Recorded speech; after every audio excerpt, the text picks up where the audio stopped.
But some historians are chasing other leads. Joseph was appointed prime minister on the strength of his predictions of famine. Evidence of Middle Kingdom famines and measures to deal with them would support the biblical account. A newly discovered stela, a stone tablet, does indeed recount a spate of Middle Kingdom famines.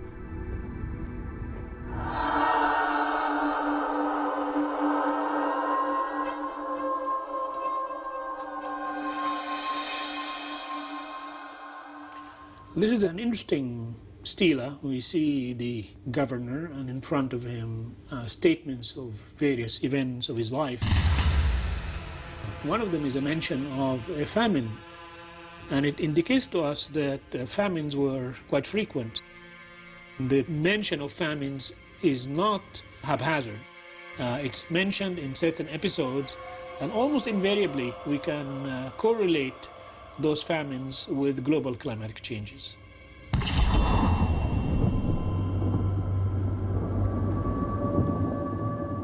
Confirmation of these Middle Kingdom famines has recently been found to the south of Egypt, in snow and ice at the top of Mount Kilimanjaro in Tanzania.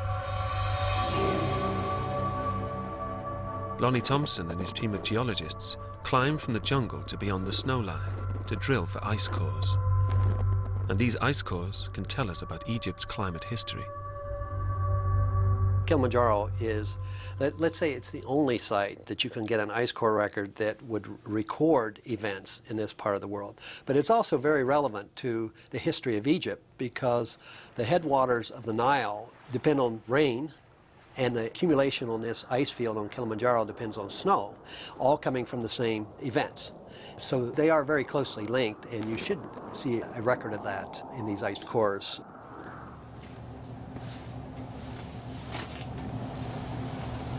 In the lab, the scientists examined the ice core for the presence and quantity of dust. Dust is a fingerprint of major climate change because its presence suggests an ancient catastrophe. A volcanic eruption, or even a meteor strike.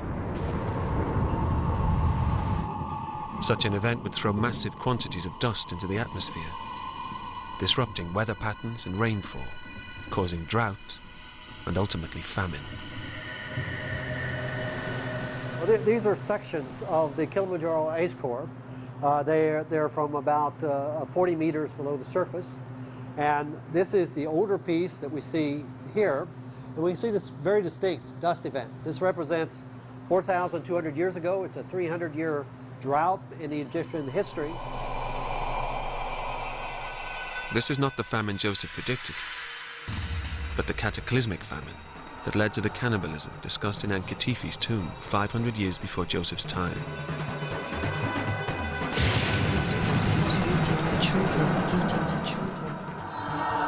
By contrast, the evidence for Joseph's famine should appear higher up the core as a smaller scatter of dust particles.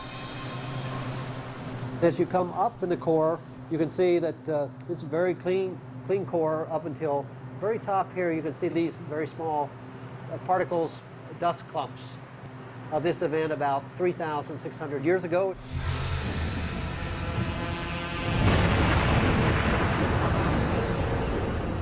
The clusters of dust correspond with the eruption in 1644 BC of the Thera volcano in the Aegean Sea, just 500 miles north of Egypt.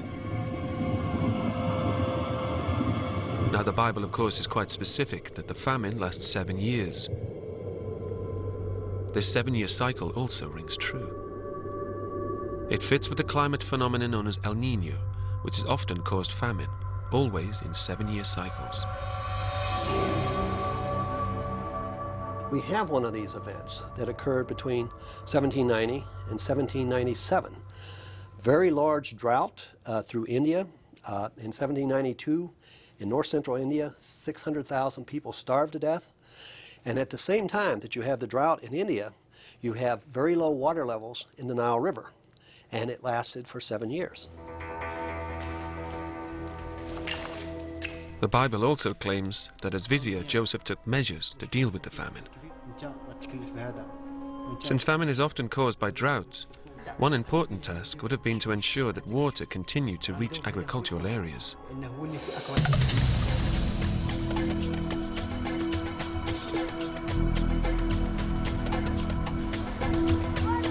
The breadbasket for much of Egypt now and in the past is the fertile land around Lake Karun to the west of the country.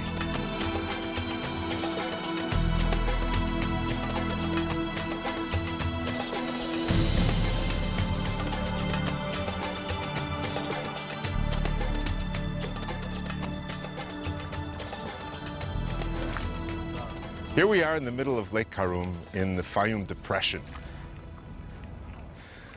On the east side of the lake, you have the verdant agriculture, palm trees, and all sorts of other greenery. On the other hand, to the west, you have a vast, empty stretch of desert. So that you can take a look at this lake as the dividing point between agriculture and life, and desert and death.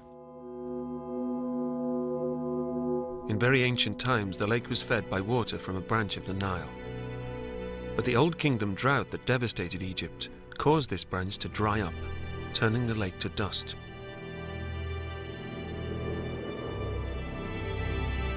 So, to avert another crippling famine, a Middle Kingdom official came up with an ingenious plan to keep the link between the lake and the Nile permanently open.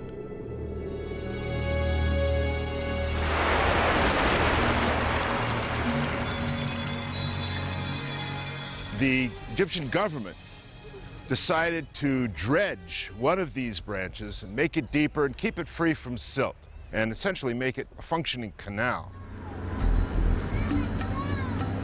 The project was so successful that the canal is still in use today. That work project must have taken thousands of men. We don't know how many people, we don't know how many hours, days, weeks, months, years, but it kept this branch of the Nile clear, and it enabled this area, the area around Fayum, to maintain its fertility. This construction project would have been essential in stopping future famines. Best estimates indicate that it was built between 1850 and 1650 BC. That's the right time for Joseph's era. Unfortunately, there's no record of who built the canal, but for thousands of years, it has only been known by one name.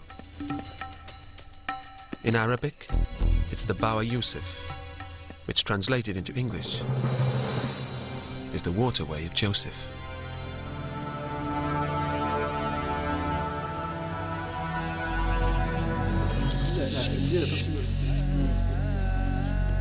During a famine, Joseph would have made other key decisions to protect Egypt and save his Pharaoh's skin. A man who steers his people and his king through great adversity might expect a big reward.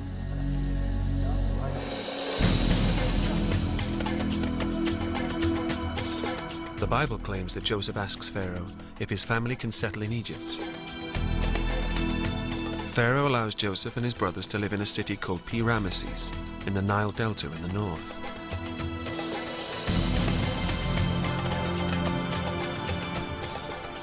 But archaeologists surveying the area could find no trace of the city.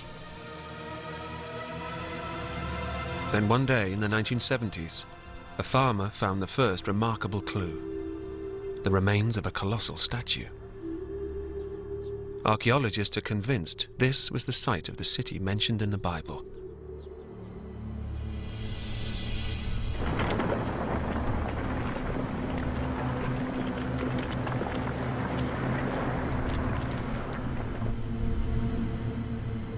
Ramses the Great, Ramses II, was one of the most important kings of the New Kingdom.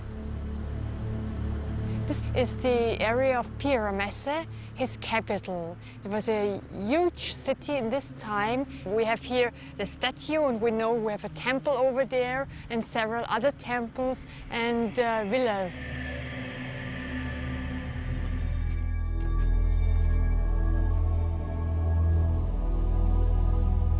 The find raised hopes that this was where Joseph had settled and was reunited with his brothers.